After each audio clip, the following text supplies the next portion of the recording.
কি নামে ডেকে বলবো তোমাকে, মন্দ করেছে আমাকে ওই দুটি চোখে।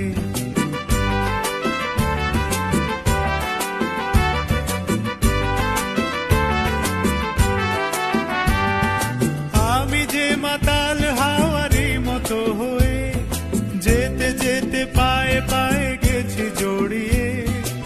আমি যে মাতাল হাওয়ারি মতো হয়ে যেতে যেতে পায়ে পায়ে গেছি জড়িয়ে। কি করি ভেবে যে মরি বলবে কি লোকে, মন্দ করেছে আমাকে ওই দুটি চোখে। কি নামে ডেকে বলবো তোমাকে, মন্দ করেছে আমাকে ওই দুটি চোখে।